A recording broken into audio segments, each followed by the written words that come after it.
¿Cómo fue la amistad entre Salarroy y Claudia Lars? Fue una amistad amorosa.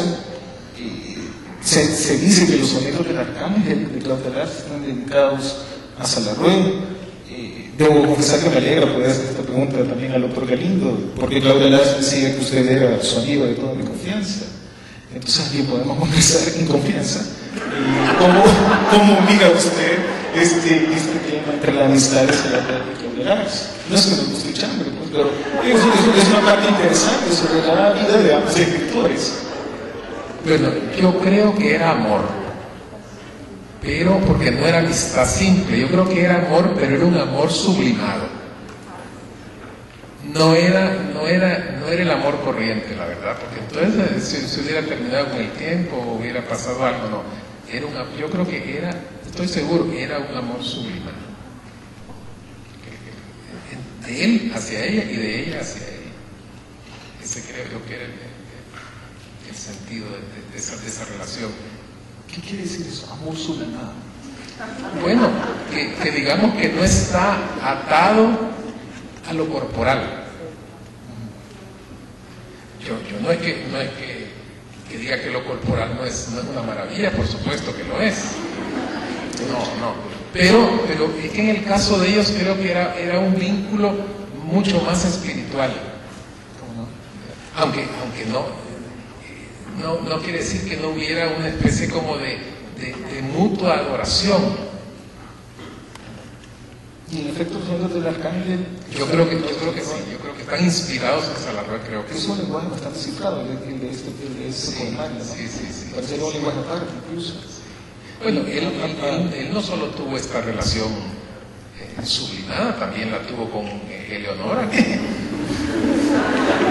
Sí, que por cierto hay un libro que se llama precisamente Saratara Mío. De Eleonora Nikos. Sí, ese libro de Miguel Busquisco. Sí. Yo creo que también ellos fueron parte de un grupo mucho más amplio en el que había gente hermosísima, desde el punto de vista espiritual, desde el punto de vista intelectual, gente brillante como Alberto Guerra Trigueros, por ejemplo, que era también muy amigo de ellos, o como Serafín Quiteño, que también además tenía una poesía extraordinaria. Entonces, realmente quizás son como las figuras más visibles, pero de un grupo extraordinario de creadores de la misma época. Eran contemporáneos con Alberto Guerra Trigueros, con Serafín Quiteño, con Pedro Chopra Rivas, aunque Pedro Chopra en esa época no estaba en El Salvador, sino que estaba exiliado en México. Pero sí, todos ellos fueron extraordinarios y todos ellos hicieron además obras muy sólidas, obras valiosas, ¿no? Así que yo creo que también la relación a mí me llama mucho la atención, porque aparte de ciertos digamos, explosiones de carácter, y David no me va a dejar mentir, pero se trataron con un enorme respeto a todos. O sea, se valoraron muchísimo, se respetaron muchísimo, fueron muy solidarios. Tal vez Claudia habrá tenido diferencias, sobre todo con Serafín o con Alfonso Orantes, el papá de María Cristina, pero fueron más cuestiones, así un incidente de un roce, digamos, en determinado momento, pero luego en el fondo se tenía mucho respeto.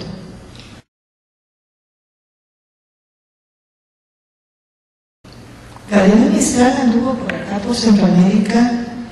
Creo que hay una foto en la que aparece Gabriela Mistral con Salarroy, yo creo que era un muchacho de 20, lo más 30 años, así que me imagino que fue más o menos por los años 30, Gabriela Mistral anduvo en gira por toda Centroamérica, se conocieron con Claudia Lars y se conocieron con Salarroy y se quedaron escribiéndose. Incluso hay un fragmento de una carta de Gabriela Mistral que se publicó en la contraportada de Romances de Norte y Sur, ¿no? Así que siguieron escribiéndose y hubo una época en que Claudia Lars decidió irse a Estados Unidos con su hijo a California y se volvieron a reencontrar con Gabriela Mistral. Incluso Claudia se quedó un tiempo viviendo en la casa de Gabriela Mistral en Santa Bárbara, en California. Entiendo que después Claudia regresó a El Salvador y las cartas que Gabriela Mistral le escribió quedaron en poder de la doctora Matilena López.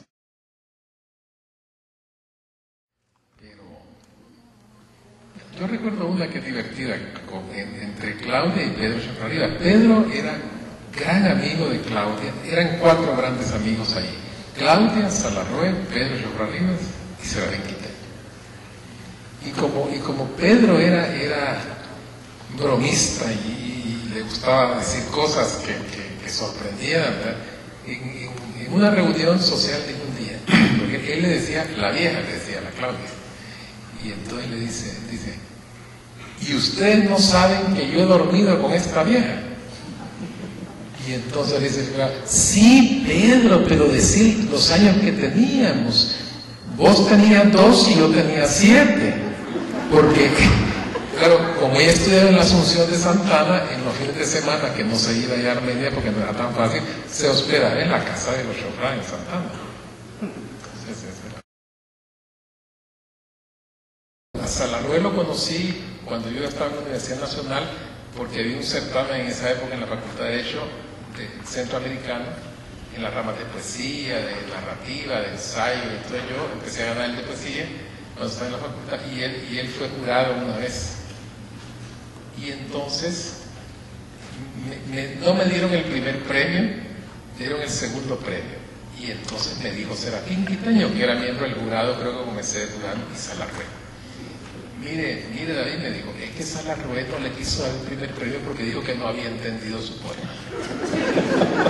Entonces Salarrué me llamó y me dijo, mire, quisiera hablar con usted. Y entonces me fui yo a hablar con él, muy amable, pero con ese estilo de él así muy reservado. Y entonces empezamos a hablar de la poesía y de esas cosas. Pero era un personaje, además, auténticos. Una vez, por ejemplo, que él tenía un puesto en el Ministerio de Educación y no le pareció algo, él renunció y se quedó sin absolutamente ningún ingreso y prácticamente sin qué comer. O sea que era un hombre de una gran entereza moral también.